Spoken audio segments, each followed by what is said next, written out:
After being chosen as a wall facer, Taylor publicly announced his plan to counter the Trisolarans using humanity's most powerful new conceptual weapon, ball lightning. He planned to organize a special strike force dedicated to using this weapon. To this end, his first step was to visit the discoverer of ball lightning, Ding Yi. At the time, Ding Yi was at an Air Force base, having just disembarked from a spaceplane. Since the beginning of the Crisis era, Ding Yi had been trying to bypass the Sophon's interference with particle accelerators to resume his physics research. His approach was to deploy a vast array of detectors in space, using cosmic rays to conduct collision experiments in place of accelerators. In effect, this plan was equivalent to building a multitude of cheap accelerators in a race against the Sophons. However, the results of all his experiments remained chaotic. Ding Yi concluded that more Sophons must have arrived in the solar system, making it impossible to escape their interference even with hundreds of accelerators.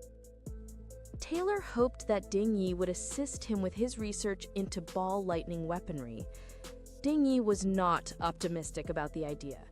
He argued that the Trisolarans' grasp of fundamental theory was far more advanced than humanity's, and they would therefore have a much deeper understanding of ball lightning. Using it against them, he said, would be like showing off a trick in front of the masters. Ultimately, Ding Yi stated that the application technology for ball lightning was already quite mature and that Taylor could proceed with the plan without him. For this reason, he declined Taylor's invitation. According to Taylor, the ball lightning weapon required a close-range attack, which meant the assault team would inevitably suffer heavy casualties. Therefore, Taylor decided he needed to build a force with a spirit of sacrifice. He first went to the Japan Self-Defense Forces to investigate, as historically, the Japanese kamikaze special attack units had been very impressive. He hoped to begin forming his assault team there. In Japan, he met with Inoue Hirochi, the Director General of the Japan Defense Agency. Inoue was very displeased with Taylor's idea, arguing that the actions of the kamikaze pilots had not turned the tide of the war and were merely a pointless sacrifice. Furthermore, he believed that sending soldiers on suicide attacks violated the values of modern human society. Next, Taylor came to inspect the Chinese military, where he met with Zhang Beihai. He wanted to understand how through ideological and political work, a modern army could be made to regain the spirit of ancient armies and be willing to make self-sacrifices. Zhang Beihai, however, argued that the spirit of sacrifice in ancient armies was a product of its time. He believed that unless human civilization reverted to a backward state, this spirit could never be recovered. Humanity must always move forward and should not turn the clock back, causing society to regress. Finally, with nowhere else to turn, Taylor sought out his old adversary, bin Laden. Al-Qaeda also frequently engaged in suicide activities, so perhaps its members could form the assault team. Bin Laden stated that this idea was also unworkable. The reason Al-Qaeda launched suicide attacks, he explained, was entirely due to their intense hatred for Americans. Now that the Trisolarans had invaded, the Americans would be wiped out sooner or later, making Al-Qaeda's hatred for them meaningless. He added that although the Trisolaran invasion would also eliminate the Arab people, they wouldn't hate the Trisolarans for it since the aliens were also getting rid of the Americans. Therefore, Al-Qaeda lacked the ideological foundation to carry out suicide attacks against the Trisolarans. Heinz is a former president of the European Union, and like his wife Keiko Yamasugi, was also a brain scientist. He was awarded the Nobel Prize for his discovery that human thought operates above the quantum level. After becoming a wall facer, Heinz initially appeared to be under immense pressure and without a clue. Finally, one night, he revealed his plan to his wife, to use brain science technology to unlock the potential of the human brain, enhancing humanity's intelligence and cognitive abilities. Although they currently had no effective strategy to face the Trisolarans, if the plan succeeded, future generations of humanity might be able to break the Sophons' blockade on human science. Furthermore, the two of them were already brain scientists. What they were doing now was simply using the authority of a wallfacer to continue the work they had always intended to complete. Ray Diaz, also chosen as a wallfacer, began his plan as well. He showed an intense interest in nuclear bombs. Before the crisis era, Venezuela had planned to research nuclear weapons, but the project was forced to a halt due to United Nations sanctions. Seemingly unwilling to give up, Ray Diaz began to use his wallfacer authority to pursue his nuclear dream. Ray Diaz first visited a nuclear weapons research facility in the United States and spoke with the laboratory director there. The director's name was Alan. He showed Ray Diaz their supercomputer, which could run nuclear bomb simulations. Ray Diaz's purpose for the visit was to have Alan and his team design a nuclear bomb for him, a mega nuke with a yield more than 10 times greater than any existing weapon. Alan was not optimistic about the prospects of nuclear weapons in space warfare. Due to the mechanics of how they work, the destructive power of nuclear bombs is limited in space. But Ray Diaz insisted that nuclear bombs were the most powerful weapons humanity currently possessed and the only option they could rely on. Alan began designing the nuclear bomb according to Ray Diaz's requirements, but quickly ran into a problem. The yield Ray Diaz proposed was so immense that it no longer fit the models for existing nuclear weapons. It was closer to stellar combustion. Therefore, Alan asked Ray Diaz to bring in a scientist who specialized in stellar structure. During their conversation, Ray Diaz suddenly saw the rising sun and was struck by an intense fear. He began to vomit, and from that point on, could only live in underground bunkers, hidden from the light of day. As humanity grappled with the Trisolaran crisis, the seeds of escapism began to sprout within the human community. Believing that resistance against the Trisolaran invasion was futile, some argued that the only viable path was to abandon the solar system and migrate into deep space. Given the limitations of current human technology, a mass exodus of the entire population was impossible. Only a select fraction could depart. This issue, who lives and who dies, immediately challenged humanity's most fundamental value, the equal right to survival. The Trisolarans had once feared the potential for future trouble should humanity manage to escape. But the ETO organization remained confident that human exodus was an impossibility. Even though escapism was ultimately doomed, this did not prevent some from engaging in fraud. Xi Qiang's son, Xi Xiaoming, was one such con artist. He leveraged the escapist movement, traveling around to peddle escape funds and accumulate wealth. Under his clever deception, Zhang Yuanchao, a simple retired worker obsessed with ensuring the continuation of his family line, was swindled out of his entire life savings. The UN soon declared escapism illegal. Xi Xiaoming's scheme was exposed, and he was arrested and imprisoned. While incarcerated, he received a visit from his father, Xi Qiang. Xi Qiang was gravely ill by this time, scheduled to enter cryonics and travel to the future upon completion of his final assignment. He confessed to Xi Xiaoming his regret for failing to properly guide him during his childhood. His final instruction to his son was simple: take care of yourself. This farewell meant they would not meet again until the future. In the initial years of the crisis era, Chang Xin, who had graduated from the Department of Aerospace Engineering, joined the research group for the new generation of Long March rockets. Working there, Chang Xin quickly recognized the limitations and bottlenecks of traditional chemical propulsion rockets and sought to move beyond that field. At this time, the Planetary Defense Council, PDC, was forming the Planetary Intelligence Agency, PIA. The PIA's membership was intended to be drawn from two main groups: aerospace scientists and spies, or covert agents. As the PIA began recruiting talent globally, Chang Sin accepted an assignment to work in New York. At the PIA, Chang Sin met Vadim, the director of the Technical Planning Center, and Thomas Wade, the director of the agency. Once all members were assembled, Wade wasted no time in issuing their first mission.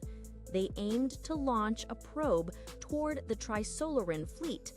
Wade's primary motivation for this task was political.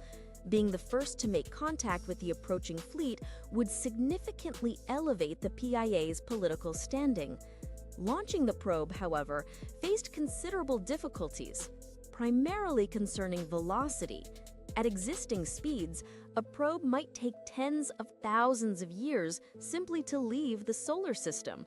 Since the Trisolaran fleet would arrive in roughly 400 years, the probe needed to achieve at least 1% of the speed of light to be useful. Just as the team was concluding that 1% light speed was unattainable, Chang Sin proposed using nuclear pulse propulsion to drive the probe. The design would consist of the probe body and a light sail. Nuclear devices would be pre-positioned along the probe's trajectory. As the probe flew past, the nuclear devices would detonate, and the radiation pressure from the powerful explosions would drive the light sail.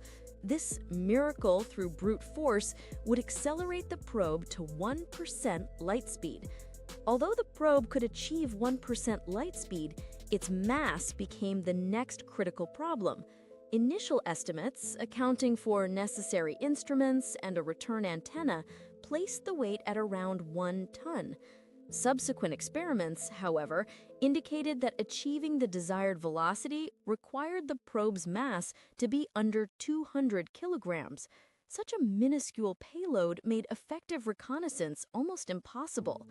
The United Nations ultimately rejected the plan, arguing that the probe's extremely high speed, coupled with its inability to decelerate, meant it would merely flash past the Trisolaran fleet, yielding no valuable intelligence. As the PIA members reached an impasse, Wade suddenly proposed, "We can send a human." This drastic consideration was based on several strategic points. They knew that contact with aliens held profound significance, and the Trisolarans were no exception. Although the Trisolarans used sophons to monitor human society intimately, they would still be highly interested in acquiring a living human and might even actively search for and intercept the individual.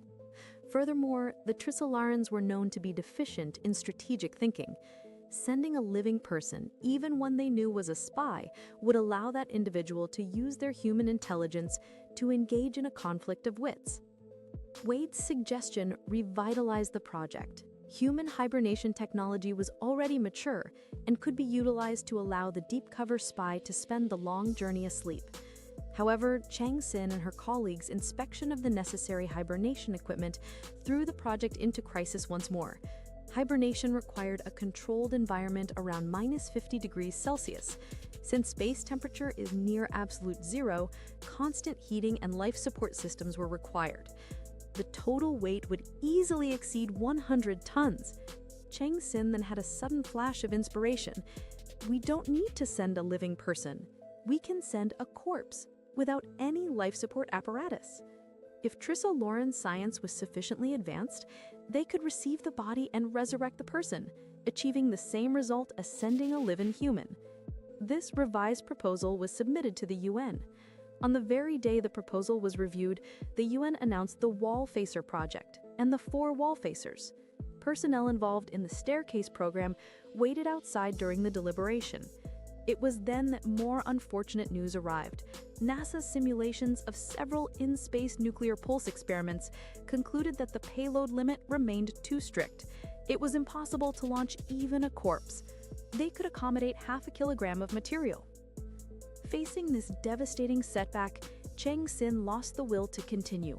At that moment, Wade, like a ghostly figure, uttered a single chilling sentence: "Send only the brain." The key reason Wade suggested this was simple. All human thought processes occur within the brain. If Trisolaran technology could successfully activate the brain, it could still function as a spy. Secondly, the brain cells contain the body's complete genetic code, making the subsequent construction of a new body a definite possibility. The Staircase program received approval from the United Nations and was quickly put into effect. The nuclear devices intended for orbital propulsion were launched sequentially into space.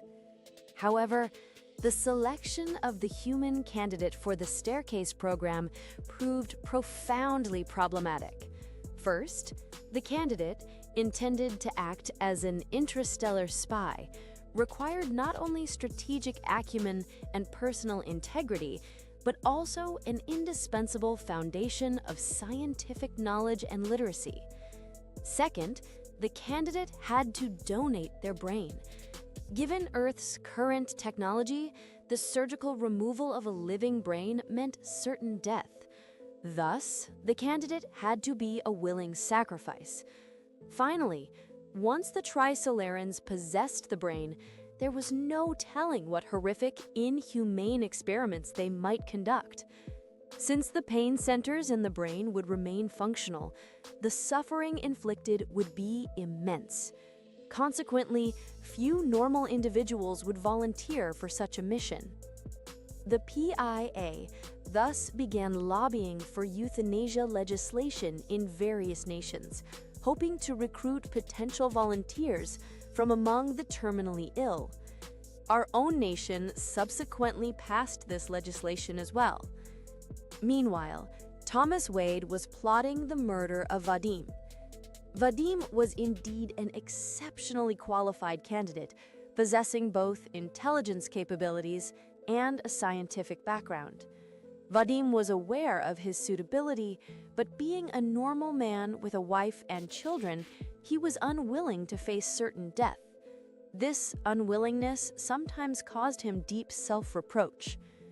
Wade's method involved secretly placing radioactive materials near Vadim, inducing chronic leukemia. One day, the illness caused Vadim to suffer a retinal hemorrhage while driving, leading to a crash where his car plunged into a river, killing him.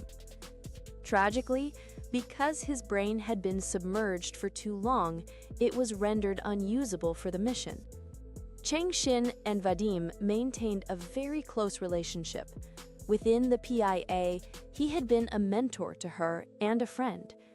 Following Vadim's death, Cheng Xin privately investigated the cause. However, due to the professionalism and precision of Wade's methods, Cheng Xin was unable to uncover any evidence. Yun Tianming was Cheng Xin's classmate. Due to difficult family circumstances, his parents were divorced, he became extremely withdrawn and socially awkward. During college, Cheng Xin was the quintessential central air conditioner figure, a term used to describe someone who is equally warm and friendly to everyone, always ready to exchange a few words with any classmate. In their few, limited interactions, Yun Tianming developed a deep admiration for Cheng Xin. After graduation, Cheng Xin successfully pursued postgraduate studies, while Yun Tianming entered the workforce. Because of his personality, Yun Tianming struggled professionally, falling into a state of destitution. Later, he was diagnosed with terminal lung cancer. He did not have long to live. Upon learning of his fatal illness, Yun Tianming tried to find Cheng Xin, but by then she had already joined the Planetary Initialization Agency, or PIA, and was abroad. His attempt was fruitless. Yun Tianming's grave illness became a significant financial burden on his family, coinciding with the passage of the Euthanasia Act. His older sister subsequently instructed Yun Tianming's attending physician, hoping he would accept euthanasia and end his life. It was at this critical moment that Hu Wen, a former classmate, located Yun Tianming and presented him with a substantial sum of money. It turned out that during a college outing, Yun Tianming had mashed weeds into a bottle of mineral water, creating an alternative beverage. Hu Wen had later used this unique idea to start a successful business, earning a fortune. he now offered a portion of those earnings as repayment to Yun Tianming. After receiving the money, Yun Tianming first consulted an oncologist, only to be told his condition was incurable. Given his sister's cold attitude, Yun Tianming ultimately decided not to leave the money to his family. During this period, the United Nations launched the Stellar Heritage Program, or the STARS program. In reality, this was a thinly veiled governmental scheme designed to fleece the public, a classic cutting the leaks operation intended to raise emergency funding. The program involved auctioning off the ownership rights of nearby stars to individuals. The plan was largely meaningless at the time. First, human spacecraft speeds were nowhere near sufficient to reach these stars. Second, with humanity facing imminent extinction due to the Trisolaran invasion, why worry about the sea of stars? Finally, even if humans could travel to these stars, such an action would be deemed escapism and thus illegal. But Yun Tianming didn't care. He was a dying man, and money held no meaning for him. He used the entire sum to purchase a star, designated DX3906, and gifted it to Chang Xin. Chang Xin was deeply moved upon receiving the star, but because the gift was delivered anonymously, she had no idea who had prepared it for her. Having presented the star to Chang Xin, completing the most important task remaining in her heart, Yun Tianming accepted euthanasia. While working in the United States, Chang Xin encountered a former classmate who brought up Yun Tianming's condition. Chang Xin reasoned that since Yun Tianming was terminally ill, he would be an ideal candidate for the Staircase program. She recommended Yun Tianming to the Planetary Initialization Agency, PIA, and approval was swift. Chang Xin had planned to return to China to convince Yun Tianming to join the mission and accept euthanasia. However, upon arrival, she discovered Yun Tianming had already made his own choice. Chang Xin burst into the hospital and managed to halt the procedure in the nick of time. When Chang Xin finally explained her intentions, Yun Tianming laughed hysterically, immediately grasping the terrifying consequences of participation. But moved by Chang Xin's profound seriousness, he ultimately agreed to join the program. During his final days, Yun Tianming underwent intensive training for the Staircase program. In this period, Chang Xin experienced a sudden realization. She began to deeply regret her recommendation, fearing that she had condemned Yun Tianming to a living hell. Chang Xin sought out Thomas Wade, hoping he would remove Yun Tianming from the list of candidates, but her request was flatly refused. Subsequently, all candidates participated in a swearing-in ceremony. While the majority pledged absolute allegiance to Earth, Yun Tianming declared that he would not necessarily exert himself for humanity. He would wait until he encountered the Trisolaran civilization before deciding which side to assist. This statement arguably revealed his deeply isolated personality, detached from the concerns of human society. Nevertheless, the selection committee reasoned that his neutrality might serve to confuse the Trisolarans, and given his other suitable qualifications for the Staircase program, Yun Tianming ultimately emerged as the final chosen candidate. Later, Yun Tianming's condition deteriorated rapidly, and he was transferred to the hospital for the mandatory brain resection surgery. It was then that Wade finally revealed the truth to Chang Xin. The star she owned was a gift from Yun Tianming. Overwhelmed by agonizing regret, Chang Xin raced to the hospital hoping to stop the procedure, but by the time she arrived, the brain resection was complete. The lead surgeon attempted to comfort Chang Xin, suggesting that the Trisolarans might reconstruct his body. This possibility ignited a fragile hope in Chang Xin. Determined that the revived Yun Tianming should taste the food of Earth, she fought and secured permission to send a small packet of Earth crop seeds along with him. The Staircase program was officially executed, yet an accident occurred mid-flight. The probe carrying Yun Tianming's brain ultimately drifted off course. disappearing into the vast emptiness of space. The Staircase program required a dedicated liaison to report the mission details to future generations of humanity. Chang Xin, due to her intimate knowledge of Yun Tianming, was the obvious choice.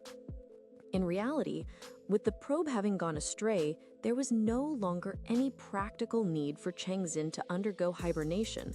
However, driven by profound guilt toward Yun Tianming and a self-punishing impulse, Chang Xin chose to accept the mission regardless. Here we summarize the three main protagonists involved in this story arc. Chang Xin falls into the category of the naive idealist. Her involvement in the struggle against Trisolaris is driven primarily by an intrinsic sense of morality and personal values. She rarely dwells on the potential for victory or defeat.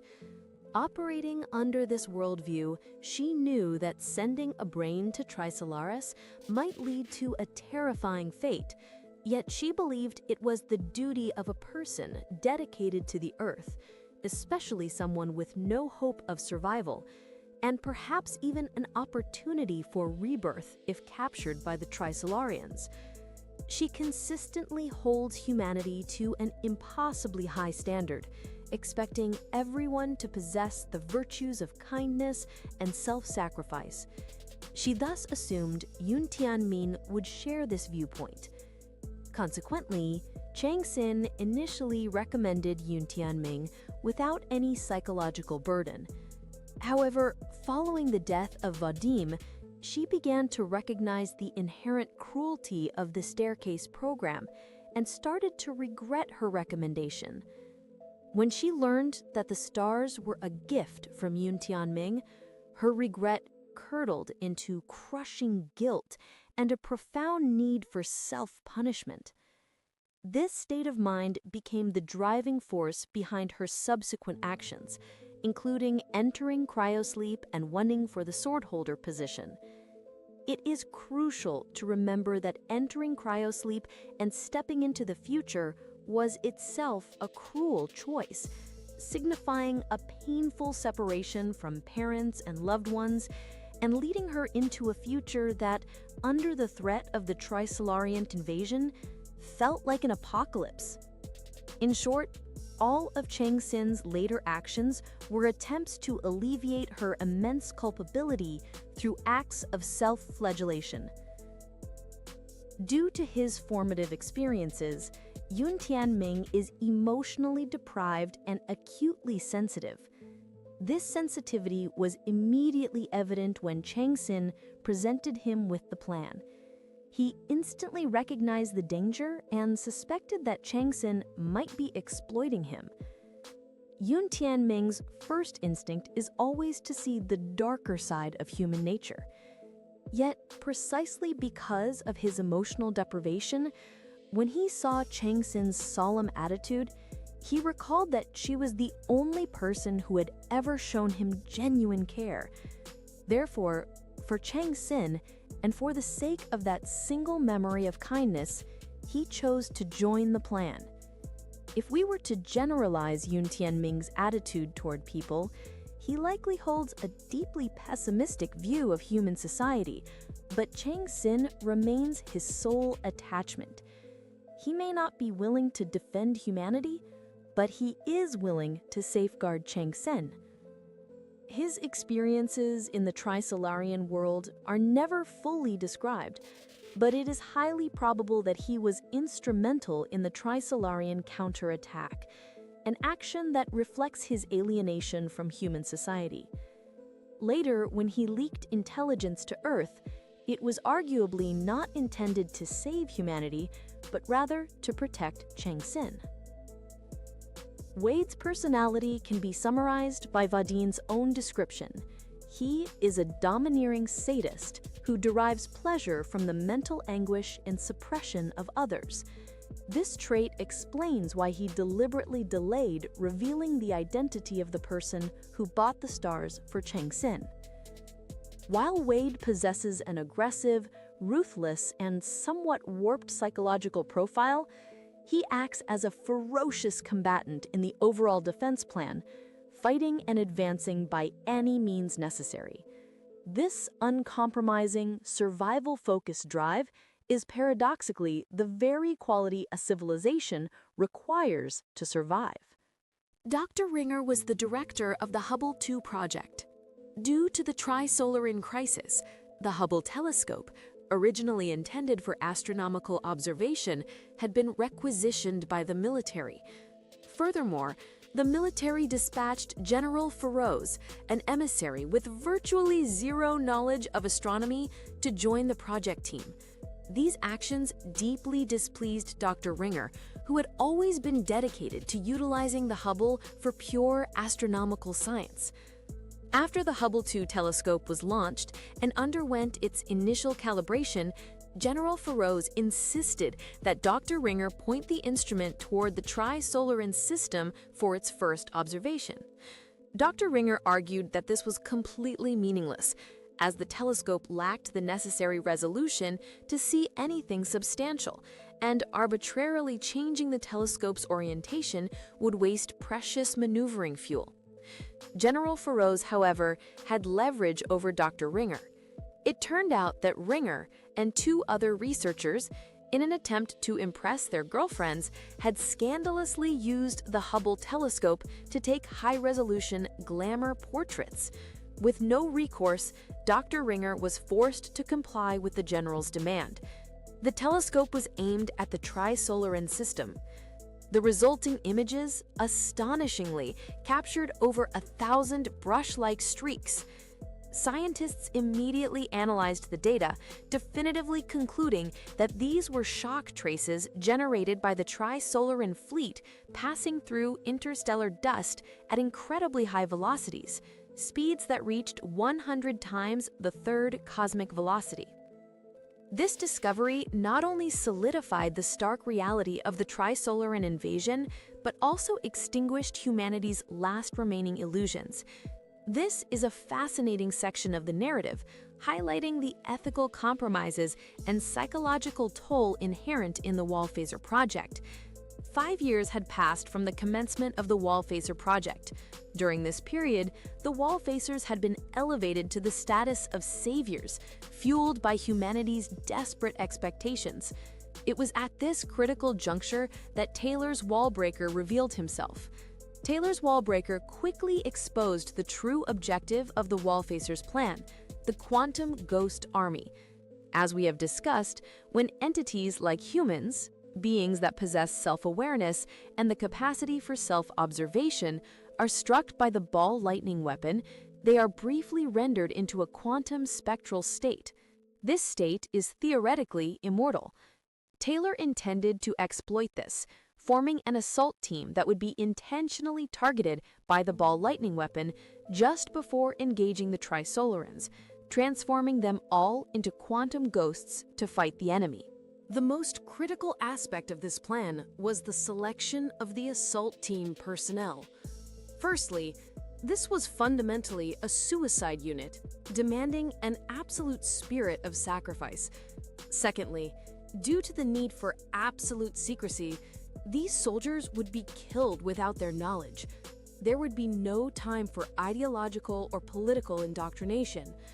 Under these circumstances, ensuring that these individuals would still adhere to their mission and not betray the cause of humanity was tremendously difficult. This was precisely why Taylor had been searching worldwide for military units possessing an unwavering spirit of sacrifice. However, the Wallbreaker exposed the entire scheme, posting it publicly for online discussion. Because the plan fundamentally violated human ethics and values, it provoked intense societal debate. The Planetary Defense Council, PDD, immediately convened a Wallphaser project meeting to interrogate Taylor, who subsequently admitted the truth of the plan. Despite the fact that Taylor's actions were clearly anti-human, a fact he conceded, his Wallphaser status was not revoked, as his behavior might still be a calculated attempt to deceive the Tri-Solaran world. With his plan exposed and no remaining means to reverse the situation, Yet unable to relinquish the inescapable burden of the Wallfacer identity, Taylor suffered a complete mental collapse. He sought out Liu Ji, hoping for aid and comfort from his fellow Wallfacer. Liu Ji, however, merely offered him the customary Wallfacer smile, implying that Taylor was still performing his duty. This final psychological pillar crumbled, and Taylor chose to commit suicide. Taylor's act of suicide served as the ultimate, chilling confirmation of the genuine, horrific nature of his exposed plan.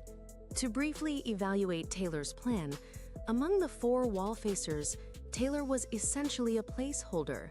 His strategy had zero impact on the future conflict. The narrative of Taylor exists primarily to demonstrate to the reader the brutal, dehumanizing logic inherent in the Wallfacer project, a psychological mechanism capable of driving a man to his death. Furthermore, Taylor's plan suffered from a fundamental flaw in its premise.